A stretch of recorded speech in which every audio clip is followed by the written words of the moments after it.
Hey everybody, Davo here. Not sure what happened, but the first part of my headlight install video has vanished.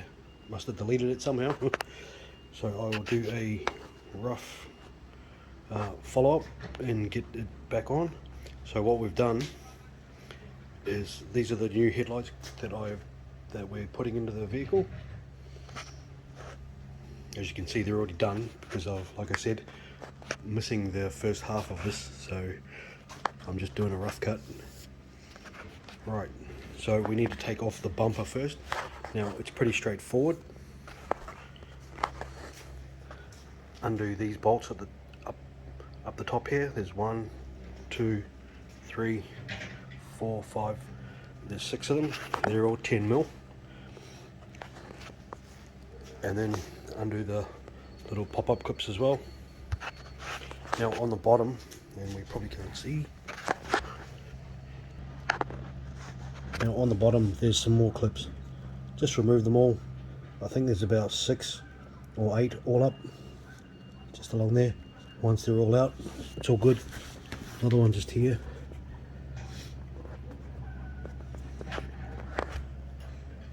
And that one there as well.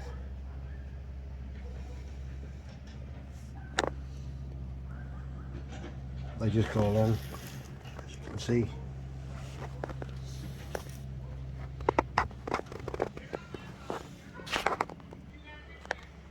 Once you've undone those clips, just do the bottom ones first and then do the top after. That way you don't have anything fall. Not that it will, because it's clipped in. And then once you've done that, the bumper bar just pretty much just pulls off.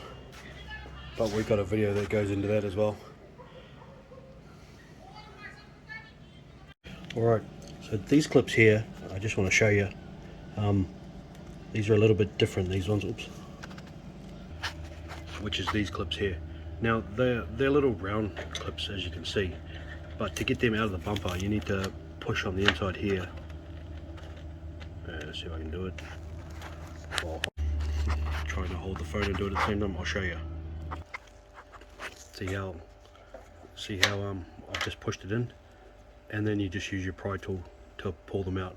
Now to put them back in, you just need to do the opposite. So have the clip like that, and then when you go to put it back in the hole, you just feed it in, and then once it's flush, you just push in the clip, and then we're all good. Now once you've got all the clips undone, it's ready to come apart, so we can just pull like that, and then we can come around here and do the same thing. It just pulls apart like that. Just bear in mind that it is still connected to your daytime running lights and stuff, so don't pull it out too far. And then we can do it on the opposite side. Should be able to pop it there. Yep, it's coming out nicely. If it feels like it's a bit stuck, don't be too worried about it. You can give it quite a good pull there. Clips and that just go in there. So,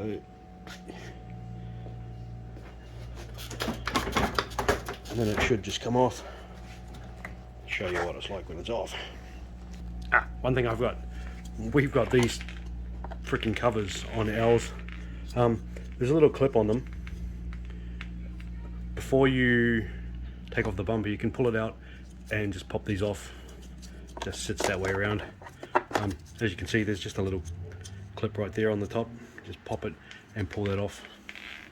I forgot and I just yanked it and they just fell off. Alright, so that's what it's like when it comes off. It's really easy, guys. It's not hard. These are the clips for the daytime running light. Just disconnect them. That just clips in there, and you just pull it out.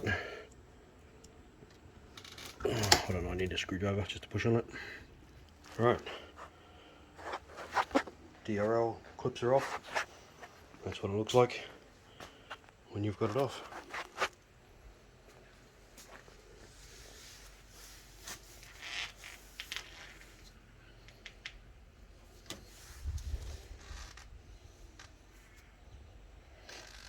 Yep.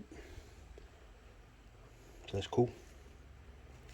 Alright, if you need to change your bulb for your daytime running lights, these just sit in there like so, like that. You just turn it, you pull it out, and you can change your bulb. Same for the indicator. That's all just here. That just unclips from there. I was going to replace this with LED bulbs, and I do have new ones. However, I've just realized that although they do fit in via the back here and the it slots in, the bulb itself is slightly too big for the inner diameter hole, so it doesn't go in. So I'm just going to have to get some new bulbs, some slightly smaller ones that'll fit in. If they did fit, it'll just be a case of doing that, getting the plug and plugging that in the end. So I'll just do that another time when I get some new bulbs. In the meantime, I will just push the original back. I only wanted to change it because these dull lights have a freaking yellow tinge to them, and I want them all to be white. I don't know why they're yellow, but should have been the same freaking color to match, but I'll get them another time. Alright, back to the main lights. So we've got to undo this bolt, we've got to undo those there, and I believe we've got to undo both of these, get them out of the way. This one here, just to get rid of the, sorry, that one there, that one there. Right, I'll get rid of those for starters and see what it looks like. Right, so under those plastic clips, and you can get rid of this plastic bezel here. That just, oh, there, that just pulls off, so you can get that out of your way. Looks like we've got everything, I think. Looks like we've got, yep, just pulls out. Just need to unclip everything there, and we should be good. Alright, yep. So just push down on that clip there, and this will pop off. And that's what it's like out. And this is what it's like with the original. Let's compare it to a new one. Right, so there's the new one and the old one side by side. Very similar. The only difference really is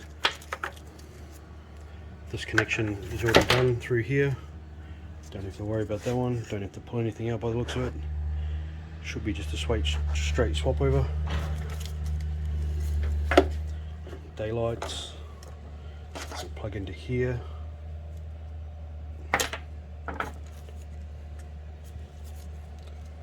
What's this one?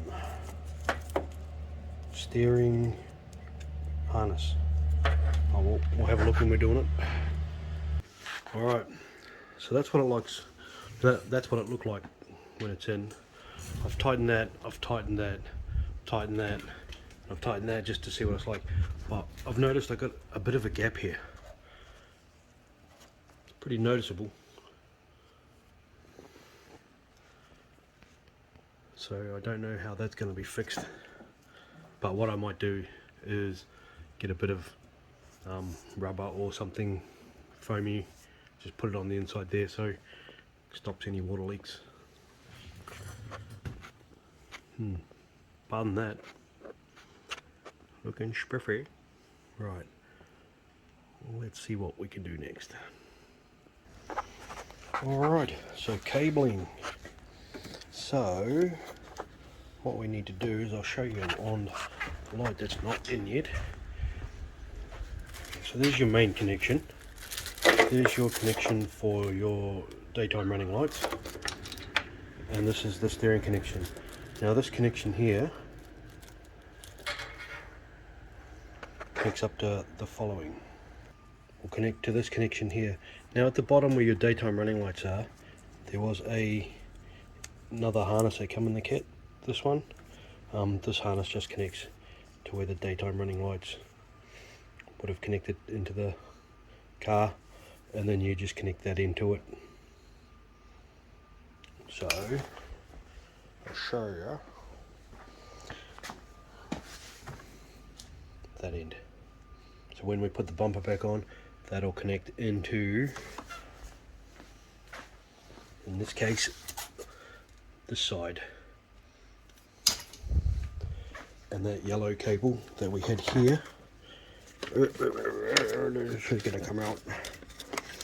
That one there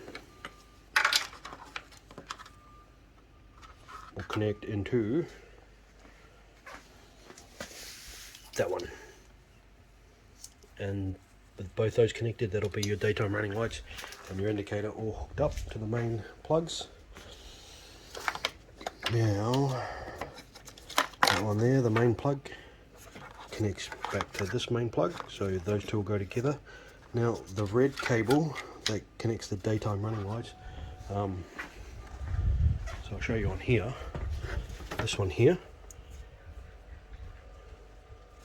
it came with a long extension cord. Oh, sorry, not an extension cord, but a plug. Now you plug it into here. Comes with a spade bit already connected. It's quite long, so what I did was I ran it down here, and the first connection is, well, you can't quite see it, but the first connection is just in here. Then I'm going to run it along here, and I'm going to run it under here.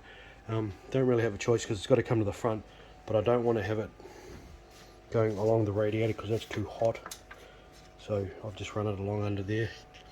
I'm going to cable tie it all up, make it all look tidy, come back under through there. Figure out some way around here. I might just go back and come under here, that way you can't see the cable, and then it'll be accessed under here. Do whatever you want to do, it's your car. But that's just what I'm doing, just to have it so it's somewhere. Like I said, I don't want it, radiator gets very hot, so you don't want to run it along here. I mean, you potentially could run it along in that ditch there, then that's probably not too bad, but like I said, the radiator does get pretty hot, so whatever works for you. If you do decide to go along the ditch, you'll just have to thread the cable along through here. You might need to remove this, but probably not if it's flexible, if you wanted to keep it out of the way. But like I said, I wanted to keep it away from the radiator, so we'll see. I'll put that through this side, and under here I'll just cable tie it here or something. Alright, so I've hooked all cables up, electrical cables, just to test everything. Seems to be going.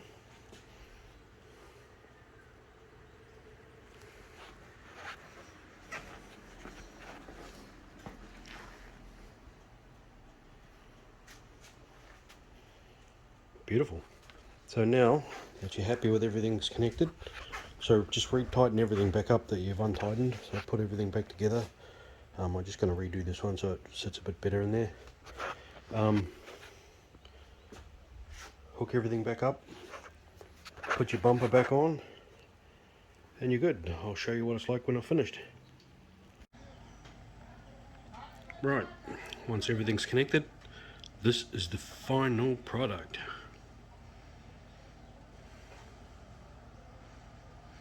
Doesn't look too shabby at all, quite like that.